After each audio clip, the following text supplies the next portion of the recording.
আমার মামার বাড়ি এই জায়গায় অনেক মাছ মারছি ছোটবেলায় জাল দইরা। এই যে এই এই ছোট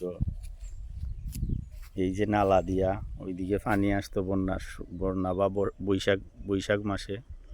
ওই সামনে একটা ব্রিজ দেখতে পাচ্ছেন, ওই ব্রিজের নিচ দিয়া মাছ আসতো।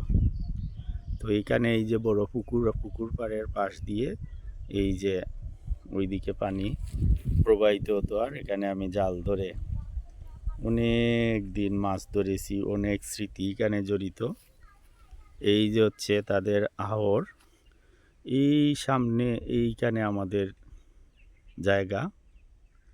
আমরা এখান থেকে প্রতি বছরে অগ্রহায়ণ মাসে ধান উৎপাদন হয় ভগবানের কৃপায়।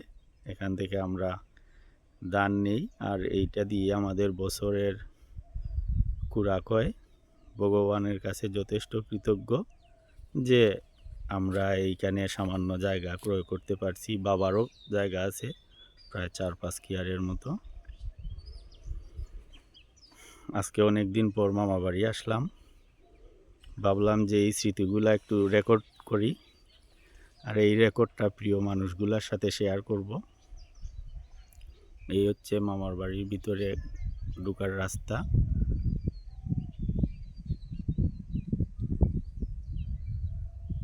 এইখানে সবজি ক্ষেত হয়, এই যে সামনে দেখতে পাচ্ছেন, ওই যে ওইখানে সবজি, অনেকগুলো সবজি মামা ফলায়।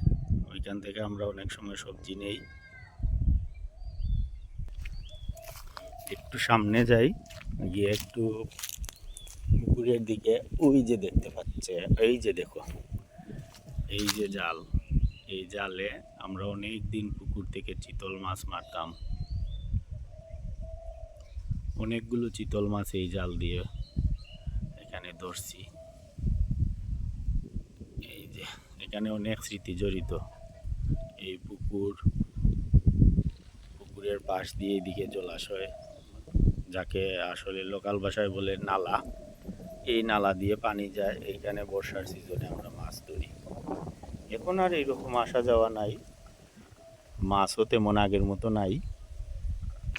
আমি একটু সামনে অগ্রসর হচ্ছি। এই যে তুমি দেখতে পাচ্ছ যে ব্রিজটার কথা বলছিলাম,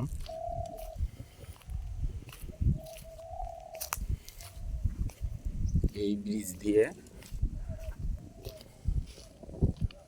এই সেই ব্রিজ না, কালভার্ট, আসলে ছোট একটা কালভার্ট।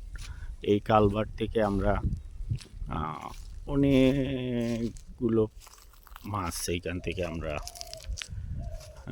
জাল দিয়ে ধরছি। প্রতি বছর আমরা ওইখানে আইসা আমরা ধান মারা দিয়ে তারপর ওইখানে আইনা জমাই। ওইখান থেকে ওই যে রাস্তা দেখতে পাচ্ছ, ওই রাস্তায় তুলে তারপর আমরা ট্রাকে বা যে কোনো ভ্যানে করে বাড়িতে নিয়ে যাই ধান।